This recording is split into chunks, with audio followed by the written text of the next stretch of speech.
Hot Rod Association Championship Drag Racing.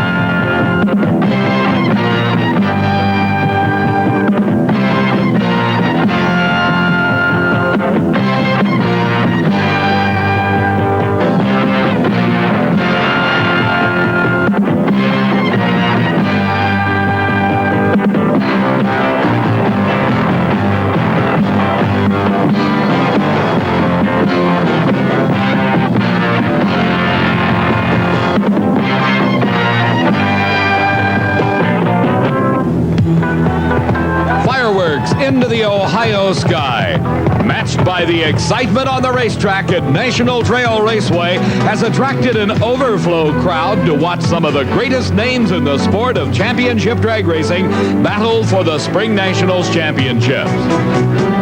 The 16-car top fuel field is led by the quickest man in the history of drag racing, Gary Beck, with a qualifying time of 5.52 seconds. While the top fuel qualifying was predictable, the first round of racing and funny car eliminator was anything but cut and dried. Kenny Bernstein was challenged by a virtual unknown on the national event circuit, Sherm Gunn of Azusa, California. For the past 2 seasons, Bernstein has been one of the hottest drivers ever. You saw him win the recent Gator Nationals here on Diamond P Sports. Bernstein's hopes for a Spring Nationals title went up in a cloud of tire smoke as Gunn pulled off one of the biggest upsets of the event. When the next pair of cars started their engines, everyone assumed the #1 qualifier, Billy Meyer, the recent Cajun Nationals champ, would have an easy go.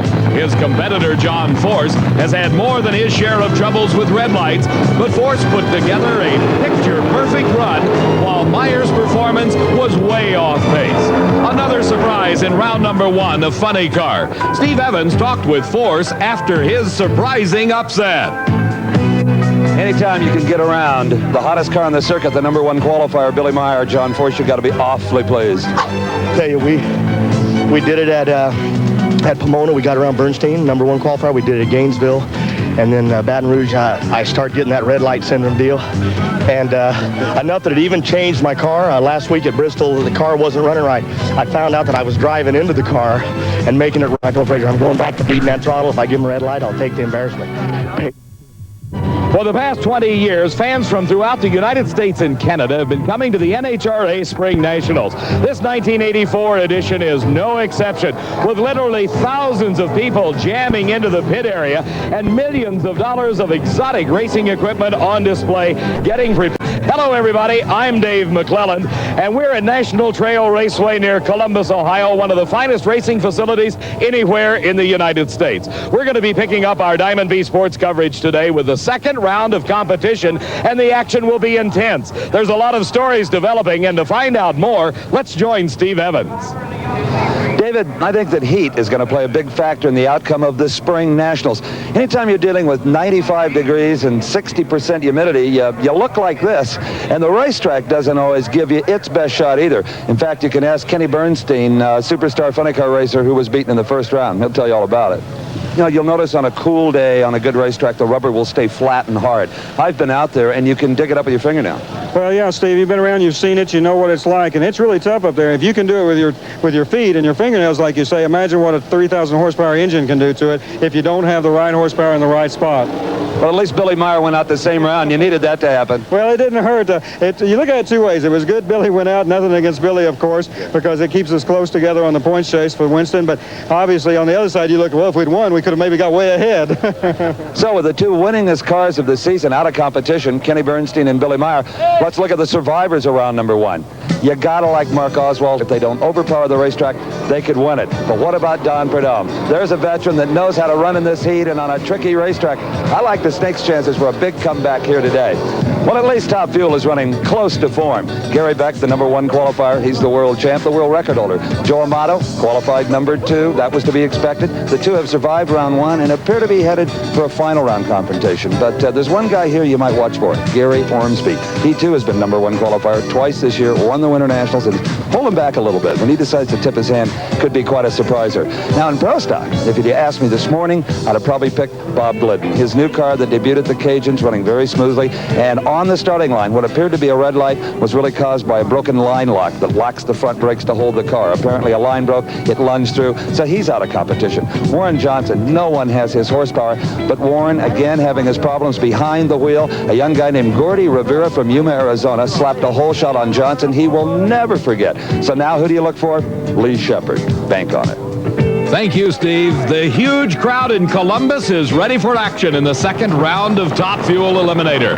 The crew for Doug Kerhulis bringing the 2,500 horsepower nitro-burning engine to life.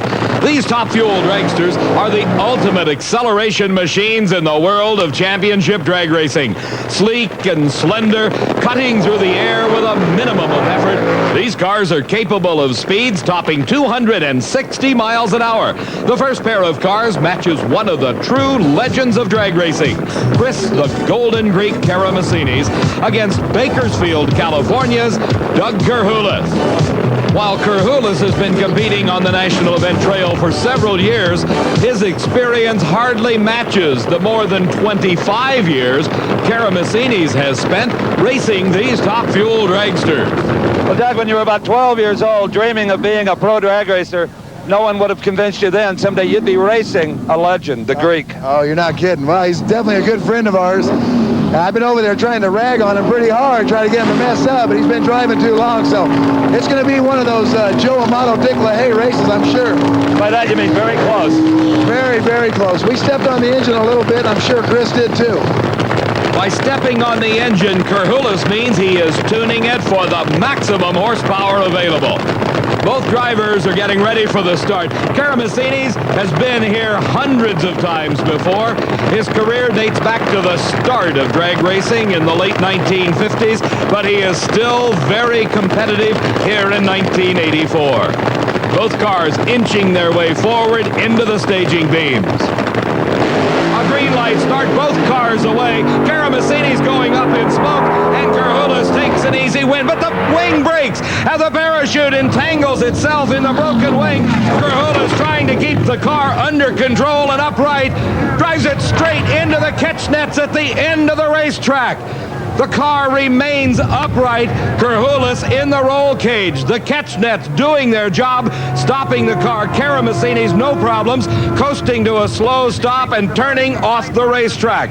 But for Doug Kerhulis, entwined in that catch net as the NHRA Safety Safari arrives on the scene, it's too early for any determination on Kerhulis' condition. One thing is certain, the very best in emergency crew and equipment on hand at all NHRA national events. We'll have a report on Doug Kerhulis when we return to the Spring Nationals.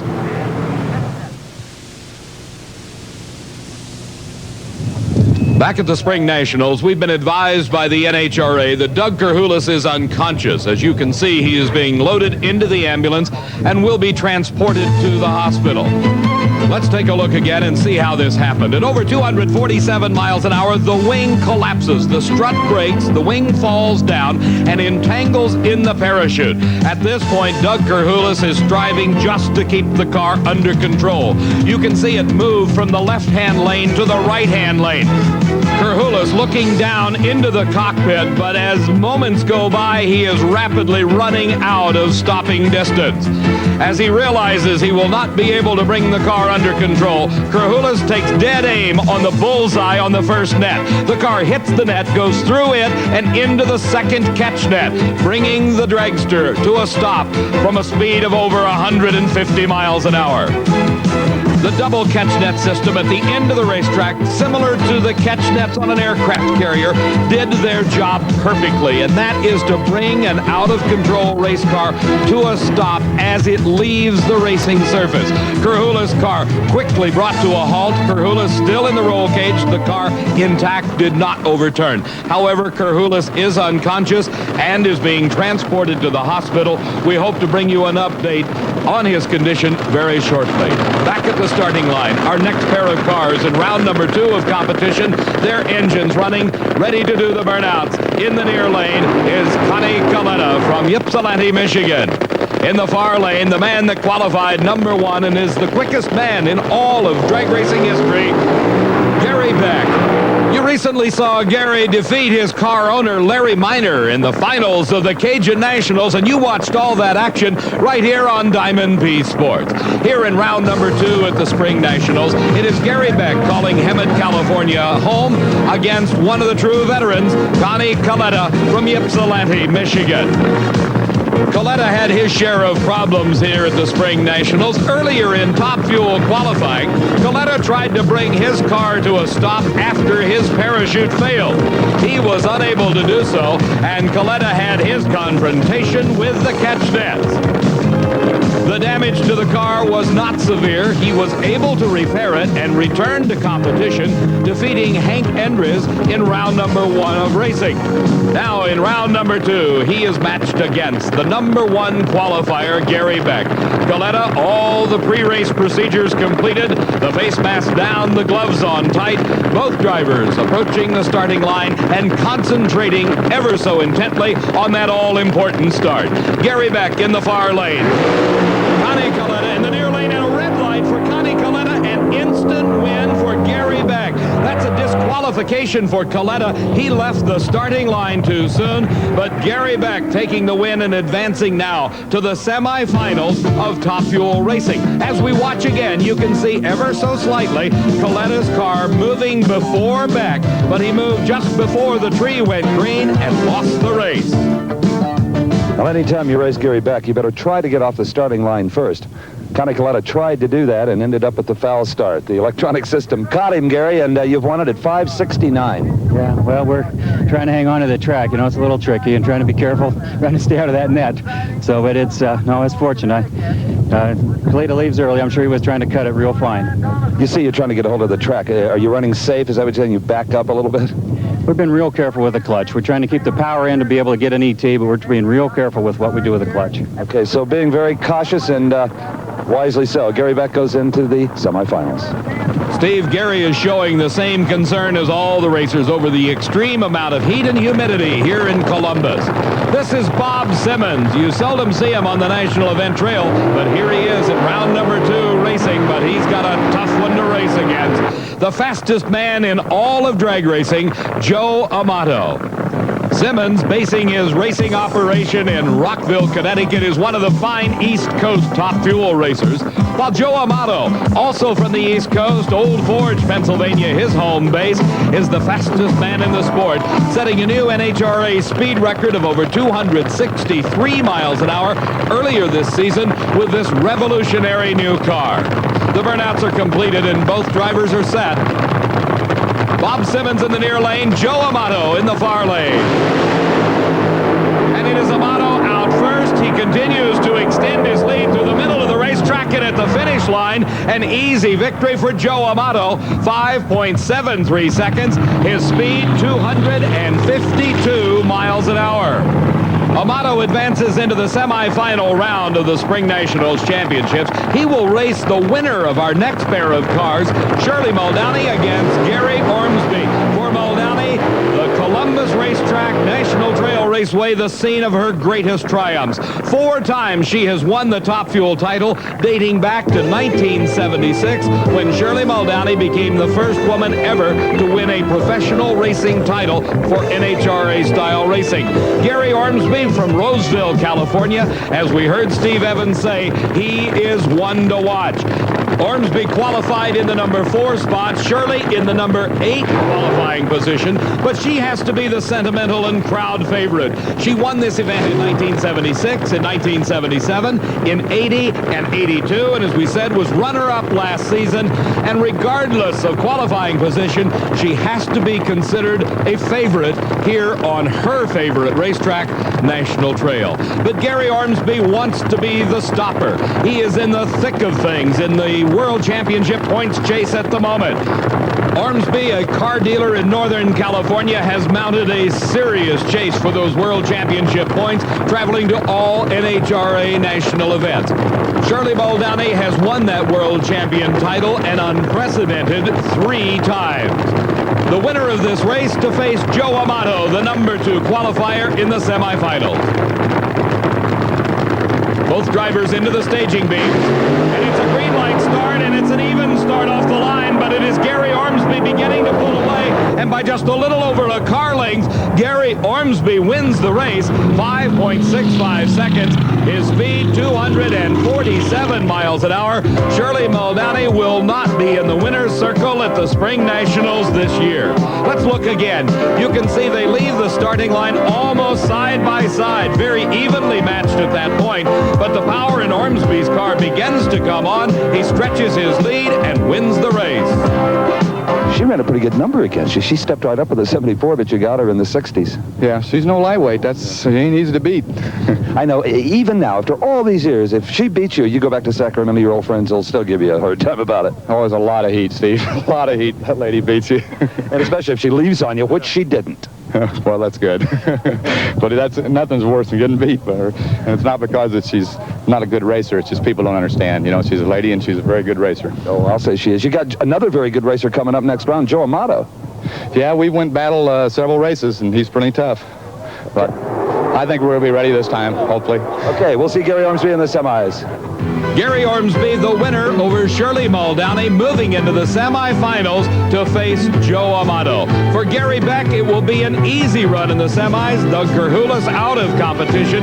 Gary Beck gets the bye. The 1984 Spring Nationals is being brought to you by Budweiser, the king of beers and proud sponsor of the U.S. Olympic team. For all you do, this Bud's for you. And by Motorcraft, quality parts for all makes of cars and trucks. Motorcraft exceeds the need. And by Goodyear, who invite you to say hello to Vector, the new design in all-season radial tires. Well, it's clear the crowd at Columbus is enjoying all the action and eager for more. We'll be right back with Funny Cars in just a moment. At National Trail Raceway in the NHRA Spring Nationals, I'm Dave McClelland along with Steve Evans, and it's time for Funny Cars' second round.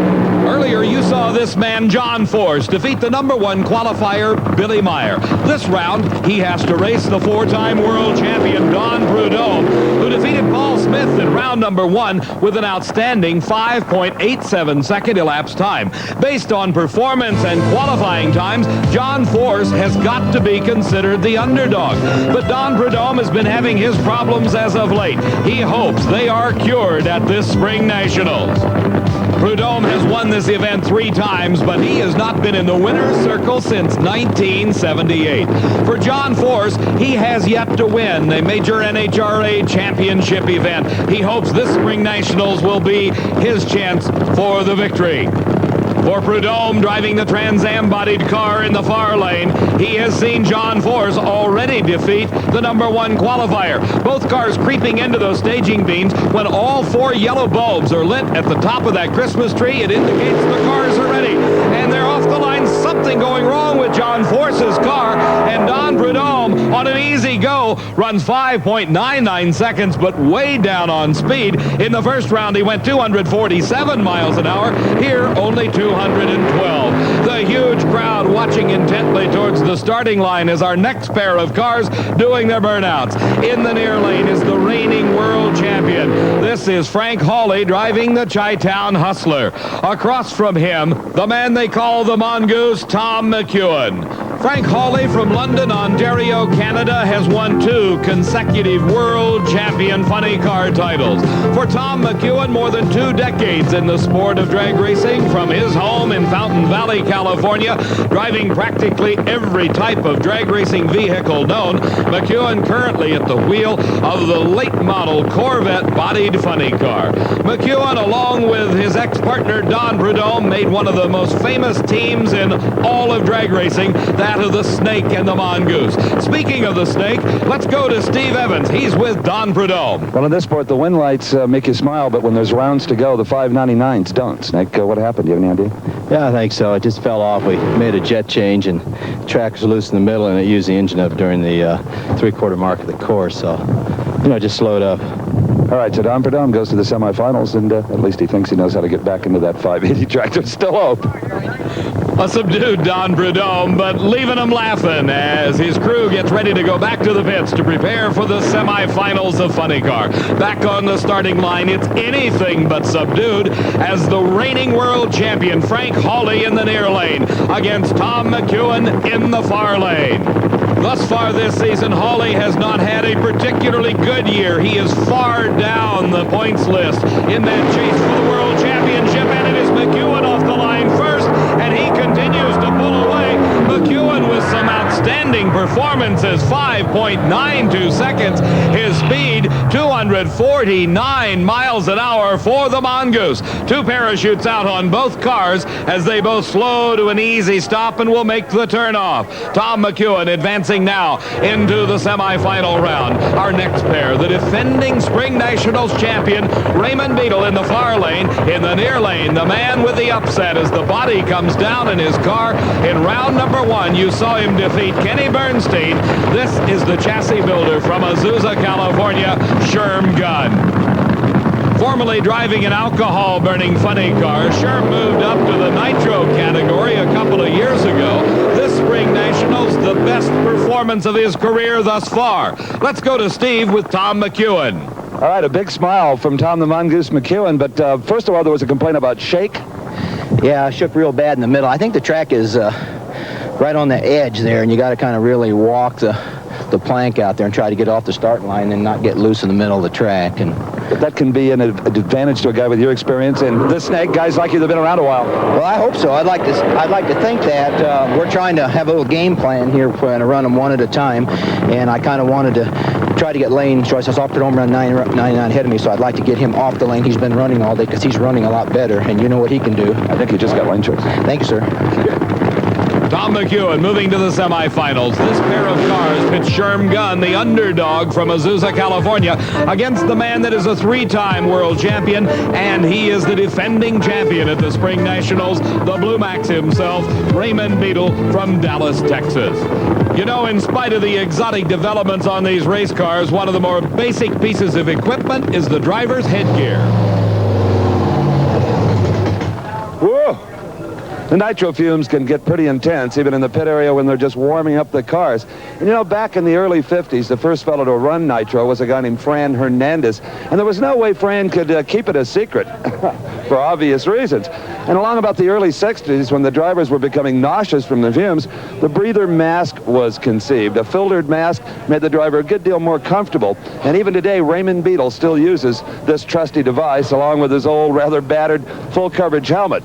But here right now is the latest technology in helmets. In fact, Mark Oswald of the Candies and Hughes team just got this helmet yesterday. The breathers are built into it, and it has a fireproof Nomex sock made out of carbon fiber. The entire helmet weighs less than 2 pounds. And also brand new on this helmet is the double layer goggles. In case of fire, this top layer can burn off, and still the driver will have some vision with that second layer. You'll see motocross riders even using these helmets today without this sock to filter out the dust and the dirt. So even in the helmet department, the technology marches on. Thank you, Steve. And technology is what is approaching the starting line. The ultimate state-of-the-art, full-bodied, fastest accelerating cars in the world. These are the nitro-burning funny cars of championship drag racing. Sherm Gunn in the near lane. Raymond Beadle, the defending champion, in the far lane. This is round number 2 at the Spring Nationals. The winner here advances into the semifinals, and can Gunn do it again? It is Raymond Beadle, though, pulling away at the final, and it is Raymond Beadle winning it. 5.93 seconds, over 247 miles an hour at the end of the quarter-mile racing surface. So the Mustang-bodied car of Beadle continues its march, hopefully for him, he says, for his second Spring Nationals title in a row. This is Gary Southern driving the car owned by Bill Dunlap. He's racing against Mark Oswald, driving for the team of Candies and Hughes. Oswald, out of Cincinnati, Ohio, holds the speed record for funny cars at this event at over 259 miles an hour. Southern, with experience in all types of race car, considered one to watch. Both cars into those staging beams preparatory to the race.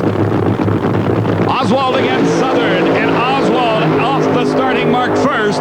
He builds an insurmountable lead and takes takes the win with low elapsed time of the round, 5.85 seconds. That win moves Oswald into the semifinals to race the defending champion Raymond Beadle. The other pairing, the Snake versus the Mongoose. Let's go down to Prudhomme's pit area and check in with Steve. This is so much of a guessing game. The car goes a little slower that round. You come back here with your mechanic, Bob Miranda, and you really start guessing a lot. You really do. You guess way before you get back to the pit, Steve. You know, you guess, you know, as the thing was going into high gear, I knew what was wrong with it, and you know, had to make some quick decisions on what to do on our way back to the pits here. We discuss things like that in the tow vehicle, and we get back here, we pretty much know what to do. Well, we look forward to watching anytime you and Tom get together. It's always fun. It'll be a good race. Action picking up in the top fuel pits as the crew preparing Joe Amato's car for the semifinal round of racing. We'll be coming right back to the Spring Nationals. Don't go away.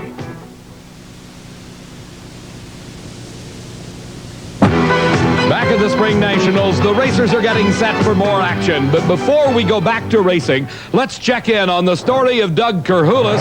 Steve Evans has the information. Ronnie Davis is the emergency medical technician on NHRA Safety Safari. And Ronnie, could you give us a report on Doug Kerhulis? We just got back from the hospital. He's in fair condition. He's stable condition. He's got good pulse, good respiration. They're going to transfer him to Riverside Hospital in Columbus for further evaluation. But when we left, all the vitals were stable and in good condition. Thank you, Ronnie. We'll check with you later. Appreciate it. Thanks, sir. Thank you, Steve, and we'll keep tabs on that story. Here at the Spring Nationals, in addition to the professional categories of racing that we have been covering, there has been sportsman competition. In the top fuel motorcycle category, Elmer Tratt from Demarest, Georgia, rode his Kawasaki to a victory over George Bryce III at an elapsed time of 7.37 seconds. In stock eliminator, Alan Peters of Stratford, Connecticut, driving the Camaro, matched up against Tom Ward from Grand Island, Florida, driving the Plymouth Fury station wagon. At the finish line, it is Alan Peters, the winner of Stock Eliminator. In Super Stock from Metuchen, New Jersey, Mark Osterby driving a 69 Camaro against Eddie Moranian from Washington, D.C. in a pair of East Coast-based Camaros. At the finish line, Mark Osterby, the New Jersey car, coming out the victor and taking home the Spring National Super Stock title. In Super Gas Eliminator, Mark Dannenbaum from Scranton, Pennsylvania, raced Kevin Dodrow from Johnston, Ohio. A Camaro against a Model T Roadster, and it was the Camaro of Mark Dannenbaum declared the winner at 9.86 seconds. In Competition Eliminator, a Roadster against a Dragster. Joe Santangelo from Hartford, Connecticut against Tim Cole in the Dragster. The big lead in the win to Joe Santangelo in Competition Eliminator. In the alcohol funny car categories, it was Vern Motes from West Des Moines, Iowa, defeating Dick Bell from Nashua, New Hampshire. The time, 6.57 seconds at 212 miles an hour, and the victory for Vern Motes. In top alcohol dragster, winning another NHRA National Event crown, Don Woosley from Winchester, Kentucky, defeated John Samalek, his Linden, New Jersey-based car, coming in second. Don Woosley, the top alcohol dragster champion. Our congratulations going to all the Sportsman Eliminator champions here at the 20th annual running of the NHRA Spring Nationals. Let's go now to the starting line for the semifinal round of Pro Stock Eliminator. In the far lane, it is Gene Fashing. Fashing is the man that took advantage of Bob Glidden in the second round of racing when the defending champion had his problems and red-lighted. In the near lane, the Pontiac of Mark and Brad Ewell, the Ewell brothers. Driving at this event is Brad Ewell from Reno, Nevada. From the state of Minnesota comes Gene Fashing. He's in the semifinal round of Pro Stock, one of his better days at this Spring Nationals event. Both cars powered by 500 cubic inch engines running on gasoline using carburetors and a red light start for Fashing. Brad Ewell takes the win, and ironic that it is in the same lane just one round later, Gene Fashing flashing red lights just as his competition, the defending champion Bob Glidden, did in the previous round. But for Brad Ewell, he is in the finals with his Pontiac as Fasching goes through and takes the early turnoff and goes back to the pits. It'll be Brad Ewell against one of these two cars. Gordy Rivera in the near lane, the reigning world champion Lee Shepherd in the far lane. For Gordy Rivera, one of his best days. He qualified very well and put a tremendous hole shot on Warren Johnson to win his second round race. The Yuma, Arizona driver has got his work cut out for him, though, as Lee Shepherd, the reigning world champion, the man you saw just win a Cajun Nationals title right here on Diamond P Sports just a few weeks ago, is on a roll, and his Chevy Camaro has got the horsepower to put him in the winner's circle. We've seen that already this season. Rivera surprised his fellow competitors and spectators alike when he qualified in the number 5 spot with a 779. He'll need all of that, though, in competition against the world champion. They leave the starting line out. Red light start for Gordy Rivera. It is Lee Shepherd into the finals against Brad Ewell. The Pro Stock Finals at the Spring Nationals. 7.75 seconds at over 176 miles an hour. Shepherd versus Ewell in the finals at Columbus, Ohio. We'll be coming right back with Top Fuel Eliminators. They're getting set. Don't you miss a moment at the Spring Nationals.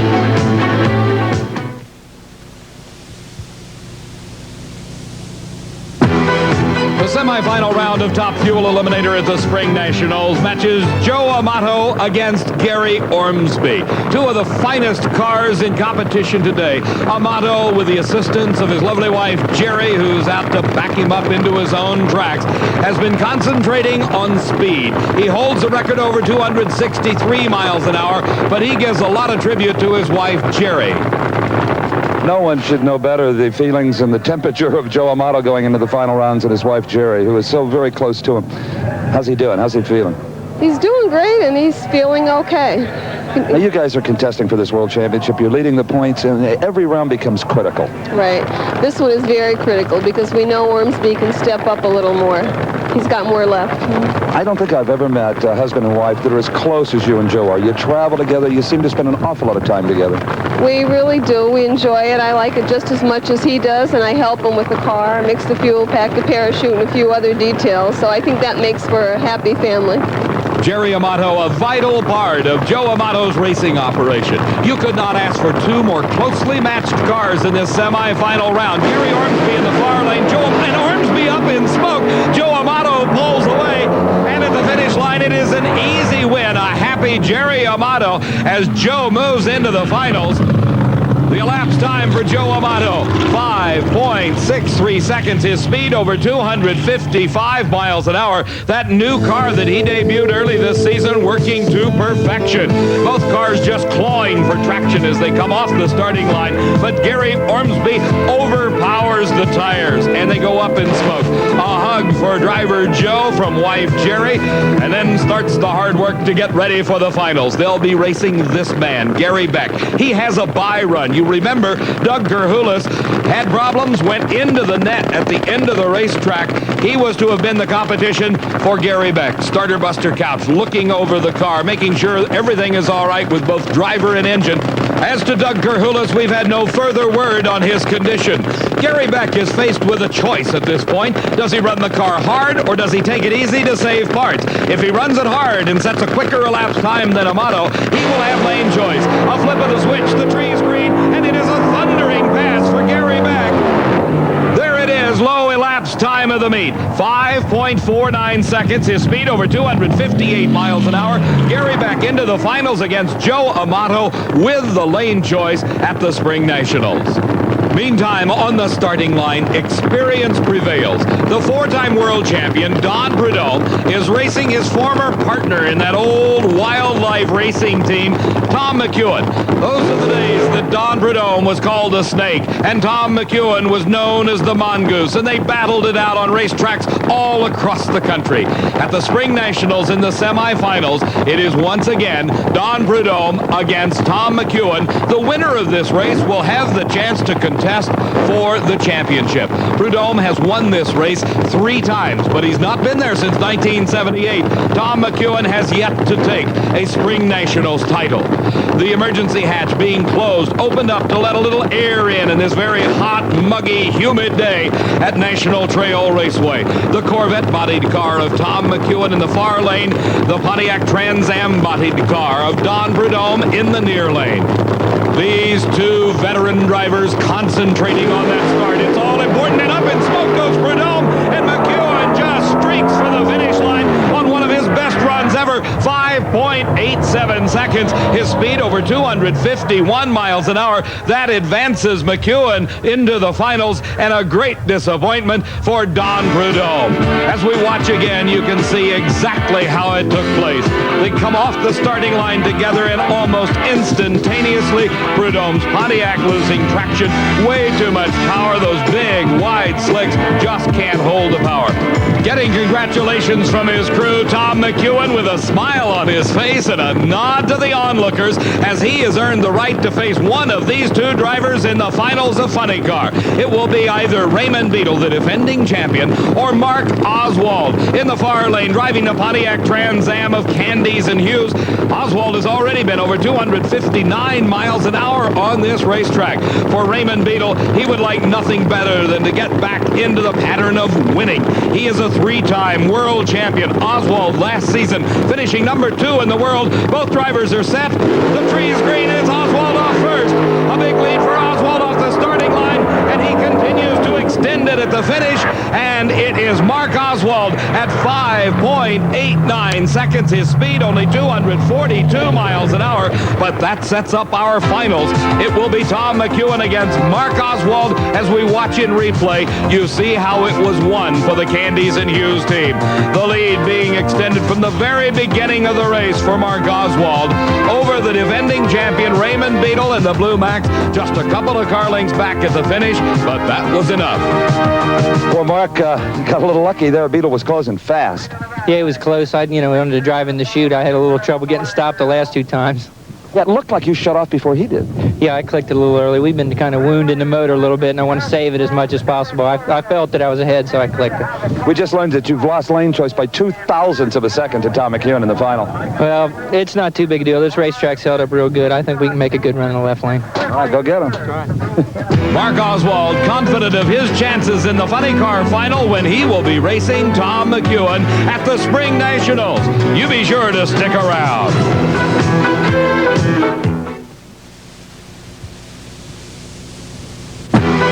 The reigning Pro Stock World Champion, Lee Shepard, driving the rare and Morrison Camaro from Dallas, Texas, checking over to coordinate his burnout activities with his competition, Brad Ewell at the wheel of the Ewell Brothers Pontiac Trans Am Firebird. This is the final for Pro Stock Eliminator at the Spring Nationals. For Lee Shepard, he's been in that winner's circle many times before. But for Brad Ewell, this is a rare experience making it to the finals. The absolutely gorgeous Pontiac, powered by that 500 cubic inch engine. And for Ewell, he's got to concentrate not only on his own driving skills, but he's got to think, what does Lee Shepard have in his bag of tricks for me this race? Both cars coming into those staging beams. The final run for Pro Stock champion, and it's Lee Shepard out in front off the starting line. Shepard continues to pull away, and he takes that rare and Morrison Camaro across the finish line first to take the Spring Nationals championship. For the Ewell brothers out of Reno, Nevada, Brother Mark Ewell says, nice job, Brad. We'll do it again another day. But for Lee Shepard, as we watch again, this is the first time ever in all of his career that he has won a Spring Nationals championship. He did it with a great driving job and the power of that rare and Morrison Camaro to take him to a multi-car length victory over the team of Mark and Brad Ewell in their Pontiac Trans Am. So Lee Shepard winning the Pro Stock title at the Spring Nationals. Back at the starting line, the final pair of funny cars. Their engines already burning, their burnouts halfway completed, and Mark Oswald has the near lane. The lane choice went to the Corvette of Tom McEwen by, as you heard in that interview just a few moments ago, just a couple of thousandths of a second. It may be all important to the outcome of this final. For Mark Oswald, he has got top speed for funny cars at this event, 259 miles an hour, indicating tremendous amounts of horsepower on tap in that Candies and Hughes machine. For Tom McEwen, a 5.87 second elapsed time indicates he is as competitive as he has ever been in his more than 20 years of drag racing. McEwen against Oswald, the final for the Funny Car Championship. All eyes directed towards the starting line. Buster Couch and his crew checking everything over, making sure it is perfect before the cars leave the line. And it is McEwen up in smoke. He had the lane choice, and he is the one that lost traction. For Oswald, the Spring Nationals Championship, the elated Candies and Hughes crew looks on the scoreboard and sees a 5.90, 251 mile an hour charge to take home the championship. In replay, you can see the tire smoke coming out from beneath the Tom McEwen Corvette, and that lost him the race. For Oswald, it was like he was glued to the racetrack as he streaked for the finish line. So Mark Oswald avenges a final round loss here a year ago to Raymond Beadle to pick up his third NHRA title, one of only two drivers to have ever won NHRA national events in Top Fuel and Funny Car, Don Prudhomme being the other one. Congratulations, Spring Nationals champion. Thank you, Steve. I didn't think we'd ever get one this year. I don't know what happened to McEwen, but he was out of it early. Yeah, I don't know. I never really saw him at all. I don't know if he had a problem smoking the tires or what. Well, it looks like you went up a little conservative, a 5.90 elapsed time. Cardinal Paul Candies giving the high five to Mark. How did you set it up? Well, we just tried to get down the track again. We've been trying to compensate in the final rounds, and we've been losing. You know, we've been trying to keep making it go quicker, and we decided to just go with it the same and try to win the race. And you have certainly now matured as a funny car driver. No one can call this kid a rookie anymore.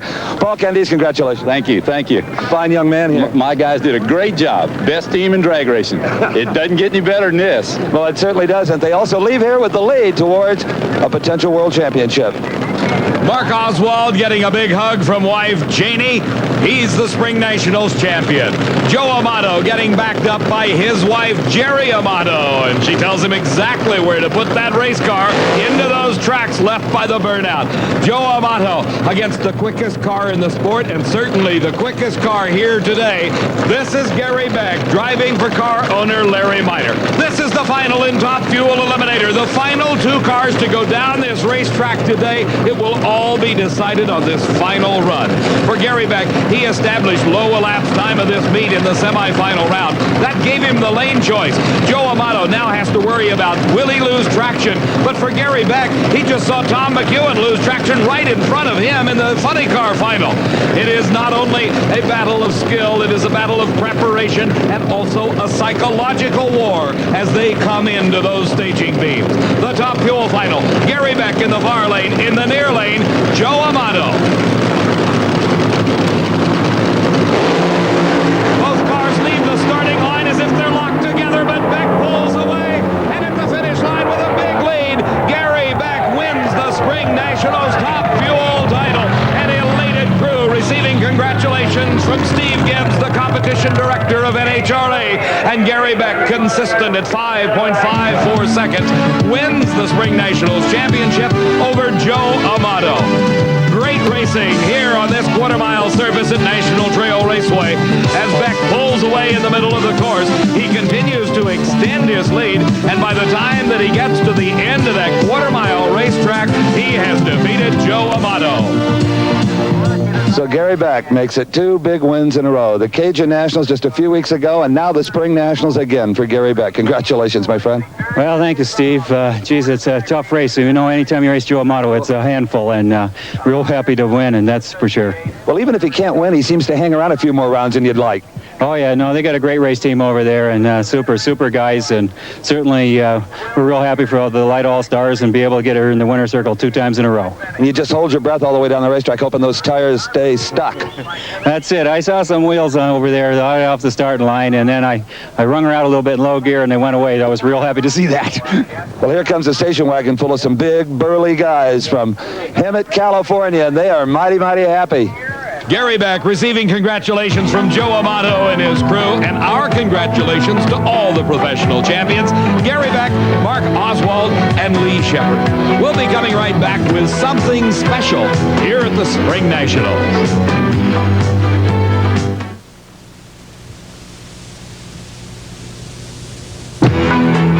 The final car down the racing surface at the Spring Nationals Championship is this jet-powered Odyssey Dragster driven by Aggie Hendricks, one of the fastest women drivers in the world.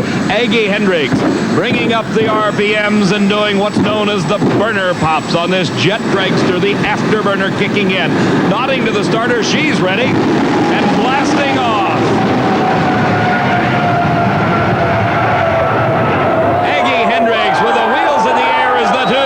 Parachutes come out at over 266 miles an hour. An impressive run by Aggie Hendricks. I'm Dave McClellan for Steve Evans saying so long from Columbus.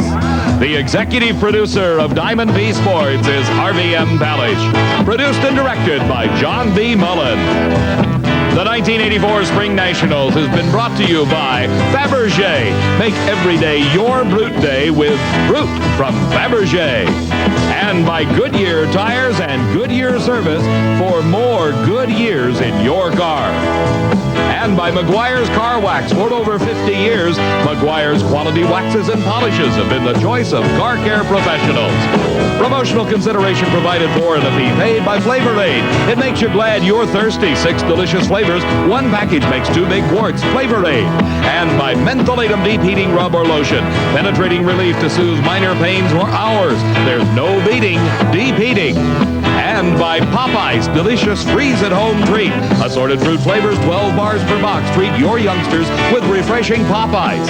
And by Cert's Breath Mints. You never know when you're going to wind up face-to-face with someone. With Cert, you're ready. Cert's and sugar-free Cert's for breath mints. Face-to-face fresh. And by Flavor Ice, America's favorite quick freeze fruit-flavored bars. 24 giant bars in a package, assorted delicious flavors. Flavor Ice for cool refreshment.